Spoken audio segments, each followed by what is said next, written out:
Hello dear students, जय Hind, Vande Mataram. Divya classes में आपका स्वागत है। तो चलिए आज हम देखते हैं शैल हैव टू और विल हैव टू का प्रयोग करके हम सेंटेंस कैसे बनाते हैं।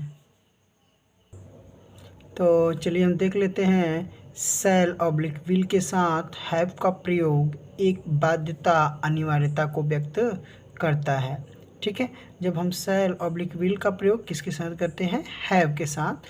तो यह क्या, इससे बनने वाला जो सेंटेंस होगा, जो वाक्य होगा, वो क्या प्रकट करेगा? कोई बाध्यता या अनिवार्यता। तो चलिए सबसे पहले इसकी हम पहचान को समझ लेते हैं। तो चलिए देखते हैं हम इसको कि पहचानेंगे कैसे। पहचान क्या होता है? ना पड़ेगा, नी पड़ेगी, ने पड़ेंगे। जब भी कोई वाक्य बनेगा, सेंटेंस बनेगा हिंदी में, तो लास्ट में क्या आएगा? ना पड़ेगा, नी पड़ेगी और ने पड़ेंगे। ठीक है, तो चलिए हम देख लेते हैं स्ट्रक्चर, इसका बनाने का तरीका कि सेंटेंस को भी हम कैसे बनाएंगे। तो चलिए देख लेते हैं। सबसे पहले क्या है? सब्जेक्ट, मतलब जिसको हम क्या कहते हैं? कर्ता। ठीक, फिर क्या है? शैल ऑब्लिक विल, उसके साथ किसका प्रयोग करेंगे? हैव का प्लस इन्फिनिटिव। तो सबसे पहले हम देख लेते हैं कि इन्फिनिटिव किसे कहते हैं। ठीक है, तो चलिए देखते हैं हम। टू को हम इन्फिनिटिव कहते हैं। ठीक,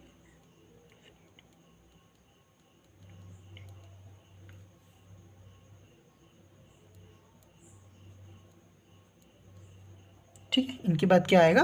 टू। तो टू को हम क्या कहते हैं? इन्फिनिटिव कहते हैं।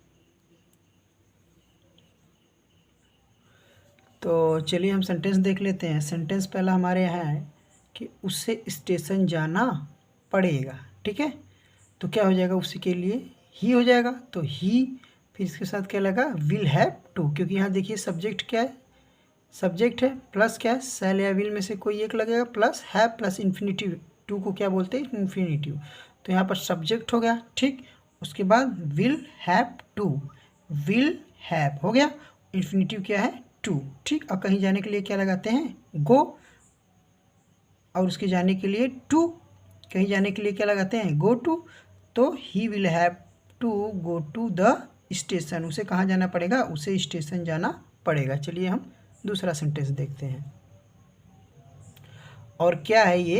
एक प्रकार की क्या है? बाध्यता है कि उसे स्टेशन जाना ही पड़ेगा। तो चलिए हम दूसरा सेंटेंस देख लेते हैं।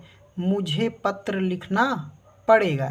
ठीक, तो क्या है? मुझे के लिए आई के साथ क्या लगता है? Shall have to, shall have, फिर इन्फिनिटिव टू को क्या बोलते हैं? इन्फिनिटिव। तो I shall have to write a letter, मुझे एक पत्र लिखना पड़ेगा या मुझे पत्र लिखना पड़ेगा। ठीक है, तो मुझे पत्र लिखना पड़ेगा, तो I shall have to write a letter. ठीक, और देख लीजिए इसका और एक पहचान क्या है। देखिए, ना पड़ेगा। ठीक, फिर ना पड़ेगा, इसके लास्ट में क्या आ रहा है? हमने जैसे बताया था आपको, ना पड़ेगा, नहीं पड़ेगी, नहीं पड़ेंगे, आएगा ना। तो देखिए आया है यहाँ पर, ना पड़ेगा, ना पड़ेगा। ठीक, तो चलिए अब हम अगला सेंटेंस देख लेते हैं कि उसे तालना तोड़ना पड़ेगा, उसे ताला तोड़ना पड़ेगा। तो क्या हो जाएगा? उसे के लिए ही will have to break the lock. ठीक, तो चलिए अगला सेंटेंस हम देख लेते हैं। तुम्हें दिल्ली रहना पड़ेगा। तो देखिए इसका ट्रांसलेशन क्या हो जाएगा? तुम्हें दिल्ली रहना पड़ेगा, तो you will have to live at Delhi. तो चलिए अब हम आगे इसका देख लेते हैं निगेटिव सेंटेंस।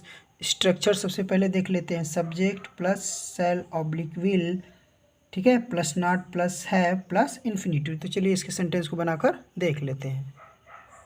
तो चलिए हम निगेटिव सेंटेंस देख लेते हैं। मुझे यहाँ नहीं सोना पड़ेगा, ना पड़ेगा। ठीक है, तो मुझे के लिए क्या लगा देंगे? आई के साथ क्या लगता है? शैल, फिर उसके बाद स्ट्रक्चर में क्या है? नॉट। ठीक है, फिर क्या है? हैव। तो आई शैल नॉट हैव, फिर क्या है? इन्फिनिटिव टू, यहाँ सोना। ठीक है, तो स्लीप हियर, मुझे यहाँ नहीं सोना पड़ेगा। I shall not have to sleep here. तो चलिए हम अगला सेंटेंस देख लेते हैं। मुझे वाराणसी नहीं जाना पड़ेगा। हमने क्या बताया था? देखिए इसमें क्या है? ना पड़ेगा। ठीक है, तो मुझे वाराणसी नहीं जाना पड़ेगा, तो I will not have to go to Varanasi. ठीक है, I will I will not have to go to Varanasi. यहाँ पर हम क्या कर सकते हैं, यहाँ पर हम शैल भी कर सकते हैं।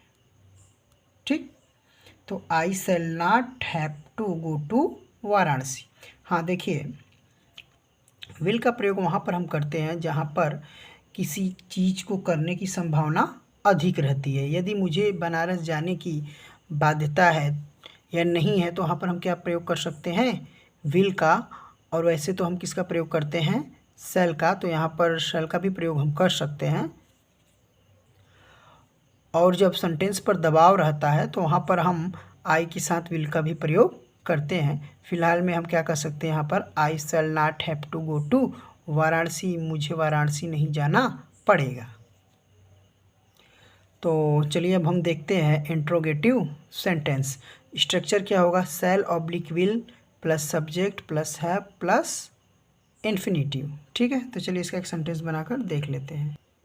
तो चलिए देख लेते हैं इंट्रोगेटिव सेंटेंस का स्ट्रक्चर हमारे सामने है। तो पहला सेंटेंस हमारा है कि क्या मुझे पत्र लिखना पड़ेगा।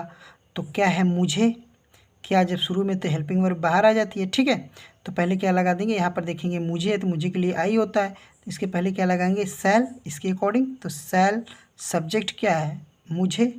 ठीक है, तो आई, तो शैल आई, फिर क्या है, हैव टू, इन्फिनिटिव को क्या बोलते हैं, टू। ठीक है, इसके प्लेस पर हम यहाँ पर टू भी कर सकते हैं।